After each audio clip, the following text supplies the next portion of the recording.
reports there of the UN speaking to Rico just a little bit earlier.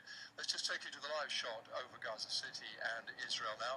You can see the sun just about shining. People perhaps thinking what President Obama's offer to negotiate a peace or a truce may have. Well, Ali Abunimah is the author of The Battle for Justice in Palestine and editor of the online Palestinian news site, The Electronic Intifada. Good to talk to you. Thanks very much for your time.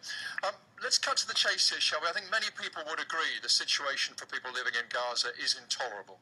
It's very difficult for people to get medical treatment, to get any essential supplies in. They're in one of the most densely populated areas of the world, and they're being bombarded with modern weaponry. But some of this would stop if Palestinian militants just stopped firing rockets across the border into civilian areas. Well, that's, of course, the claim that the BBC and the Israeli government have made, but it's factually untrue. Well, that statement at least is true, isn't it?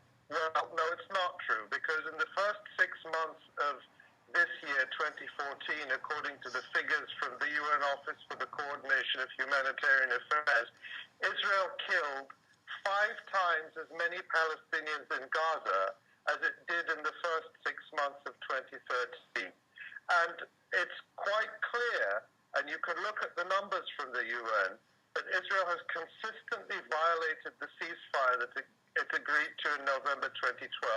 And let's remember that whatever you think of them, the only thing that the Palestinians have demanded, that Hamas has demanded, is that Israel respect the ceasefire of November 2012, which means an end to attacks on Gaza, an end to extrajudicial executions in Gaza, which Israel calls targeted killing. So the fact is that Israel continues to attack Gaza regularly, to attack fishermen, to shoot at farmers, and just because it's not being reported in the media doesn't mean it's not happening.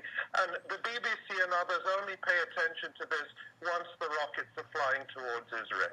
Well, forgive me, I don't dispute those figures or the UN's figures. You're absolutely right about that, and we certainly do But they report do them. quite change the story, don't they? On the question of this particular bombardment, it could be stopped if the cross-border rockets stopped.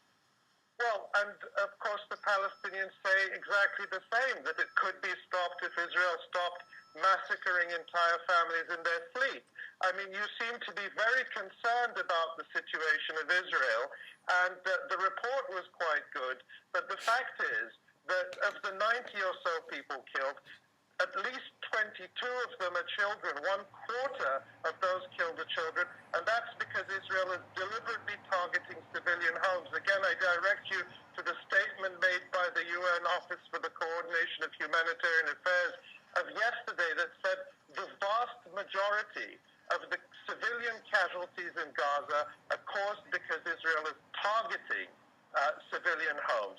So, you know, the idea that Israel is just defending itself and the Palestinians are the cause is belied by the facts. And I think it's important to tell viewers that. I have never suggested that, never would suggest that. The BBC would never suggest that.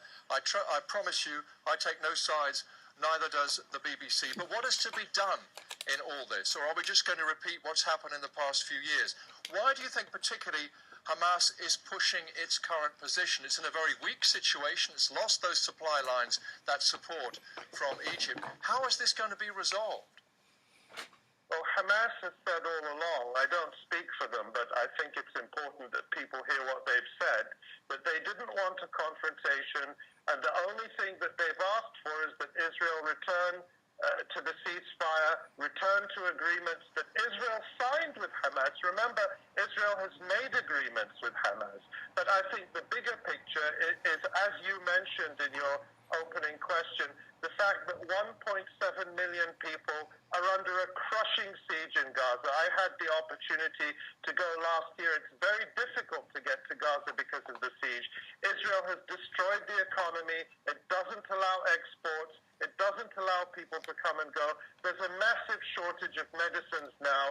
It's really a desperate situation, as Baroness Amos said. And what is to be the future of Gaza? Is Israel simply to keep it under siege forever? And I think that the so-called international community has been absolutely derelict in its responsibilities.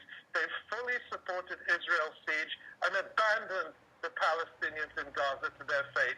And that just about guarantees that there's situation is going to keep recurring. As long as we only talk about security and peace in terms of Israelis and ignore the security and peace that Palestinians are entitled to, then I don't think anyone is going to get any rest from this horror and violence.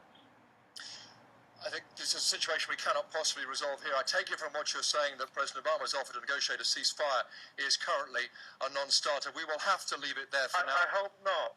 Well, I hope it will be something that actually leads to an end to this horrible bloodshed. Interested to hear you say that, Ali Abunimah. Thank you very much indeed for talking to us. Thank you.